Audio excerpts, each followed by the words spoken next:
இன்னைக்கு நம்மளுடைய கிளாஸ் வந்து பாத்தீங்கன்னா BEd first year first semester. அதுல வந்து பாத்தீங்கன்னா தற்கால இந்தியாவும் கல்வியும், அதுல வந்து நம்ம தேர்ட் யூனிட் பார்க்க போறோம். சரிங்களா? அந்த தேர்ட் யூனிட்ல இன்னைக்கு நம்ம பார்க்க போற கொஸ்டின் வந்து பாத்தீங்கன்னா ரொம்ப ரொம்ப முக்கியமான கொஸ்டின். இந்த கொஸ்டின் பாத்தீங்கன்னா உங்களுக்கு 5 மார்க்ல கேட்கவும் வாய்ப்பு இருக்கு, 10 மார்க் கொஸ்டின் கேட்கவும் வாய்ப்பு இருக்கு. சரிங்களா?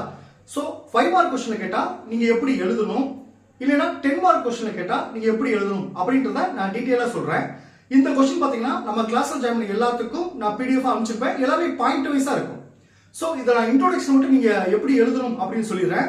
மத்தது பாத்தீங்கன்னா நீங்க ஒன் டைம் ரீட் பண்ணாவே பாத்தீங்கன்னா உங்களுக்கு ஈஸியா இந்த கேள்வி பொறுத்தளவுக்கு புரிஞ்சிடும். சரிங்களா?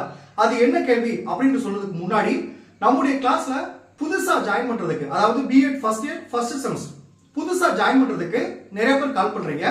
நம்முடைய கிளாஸ்ல நீங்க எப்படி ஜாயின் பண்ணணும்னா என்னுடைய மொபைல் நம்பர் 9159084262 இந்த நம்பருக்கு நீங்க கால் பண்ணுங்க. நம்முடைய கிளாஸ்ல நீங்க எப்படி ஜாயின் பண்ணலாம் சொல்லி நான் உங்களுக்கு டீடைலா சொல்லிடுவேன். சரிங்களா? இப்போ நம்ம கிளாஸ் பாத்தீங்கன்னா போன மாசம் 4ஆம் தேதியில இருந்து நடந்துட்டு இருக்கு.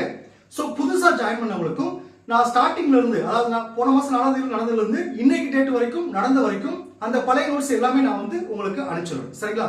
ஃபர்தரா உங்களுக்கு எதுவும் டவுட் இருந்துச்சுன்னா என்னுடைய மொபைல் நம்பருக்கு நீங்க கால் பண்ணி அதுக்கப்புறம் நம்ம கிளாஸ்ல நீங்க ஜாயின் பண்ணிக்கலாம். சரிங்களா? ஓகே, இன்னைக்கு நம்ம கொஸ்டின் போவோம். இன்னைக்கு நம்ம என்ன கொஸ்டின் பார்க்க போறோம் அப்படின்னு பாத்தீங்கன்னா, நல்லா கவனிங்க. சர்வ சிக்ஷா அபியான் திட்டம். சரிங்களா? அதாவது பாத்தீங்கன்னா எஸ்எஸ்ஏ திட்டம் அப்படின்னு சொல்லுவாங்க. இது ஒரு முக்கியமான கொஸ்டின். சரிங்களா?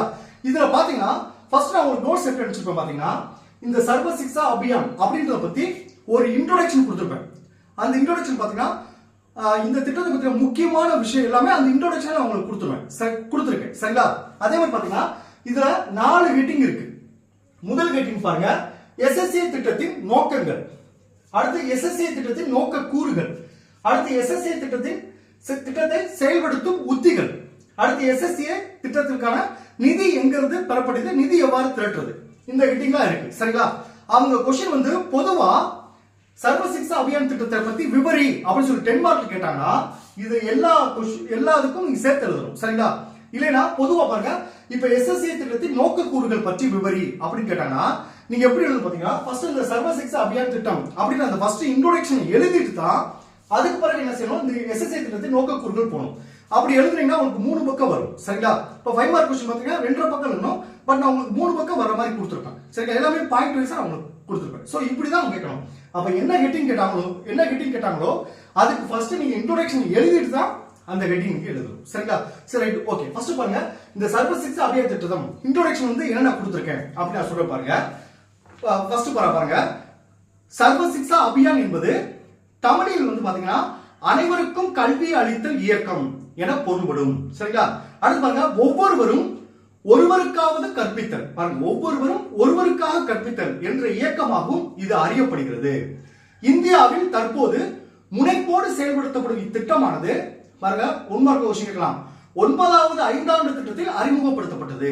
எந்த திட்டத்தில் அறிமுகப்படுத்தப்பட்டது கேட்பாங்க. பாருங்க, 9வது 5ஆண்டு திட்டத்தில் அறிமுகப்படுத்தப்பட்டதுன்னு சொல்லணும். சரிங்களா? அடுத்து பாருங்க, எப்பயுமே நான் ஒரு விஷயம் இருக்கும், முக்கியமான விஷயத்தை ஒரு பாக்ஸ் போட்டு கொடுப்பேன். இந்த மாதிரி நீங்க எழுதுனீங்கன்னா உங்களுக்கு ஃபுல் மார்க் கிடைச்சிடும். அதுல பாருங்க, முக்கியமான பாக்ஸ் போட்டு எடுத்து பாருங்க, என்ன கொடுத்துருக்க பாருங்க. இந்திய அரசியல் சாசனத்தில் புகுத்தப்பட்ட 86வது சட்ட திருத்தப்படி 6 வயது முதல் 14 வயது வரையான அனைத்து குழந்தைகளுக்கும் கட்டாய இலவச கல்வி பெறுதல் அடிப்படை உரிமையாக ஆக்கப்பட்டதை தொடர்ந்து குறிப்பிட்ட கால அளவிற்குள் அனைவருக்கும் தொடக்க கல்வி அளித்தல் என்னும் இலக்கினை அடைவதற்காக இத்திட்டம் கொண்டு வரப்பட்டது. பாருங்க, இந்த திட்டத்துடைய முக்கியமான விஷயத்தை இந்த பாக்ஸ்ல கொடுத்துட்டேன். இதை படிச்சவனே உங்களுக்கு ஃபுல் மார்க் கிடைச்சிடும். அடுத்து நான் கொடுத்துருக்கேன் பாருங்க, மாநில அரசுகளின் ஒத்துழைப்புடன் பாருங்க 11 லட்சம் கிராமங்களில் உள்ள 20 கோடியே 50 லட்சம் குழந்தைகளின் நலனுக்காக எஸ்எஸ்ஏ திட்டம் செயல்பட்டு வருகிறது. அடுத்து பாருங்க, தமிழகத்தில் இத்திட்டம் ஒரு இந்திய ஆட்சிப்பணி அலுவலர் தலைமையில் நடைபெற்று வருகிறது. இதுதான் இந்த எஸ்எஸ்ஏ திட்டத்துடைய இன்ட்ரோடக்ஷன். இந்த இன்ட்ரோடக்ஷன் எழுதித்தான் இந்த கேள்வியை ஆரம்பிக்கணும். அடுத்து பாத்தீங்கன்னா இந்த எஸ்எஸ்ஏ திட்டத்தின் நோக்கங்கள், இந்த ஹெட்டிங்கை ஃபர்ஸ்ட் கொடுத்துட்டு அது ஒரு பாக்ஸ் போட்டிருப்பேன். சரிங்களா? அடுத்து நான் இந்த கேள்வியை பொறுத்தவரைக்கும் உங்களுக்கு கொடுத்த எல்லாமே பாயிண்ட் வைஸா கொடுத்துருப்பேன்.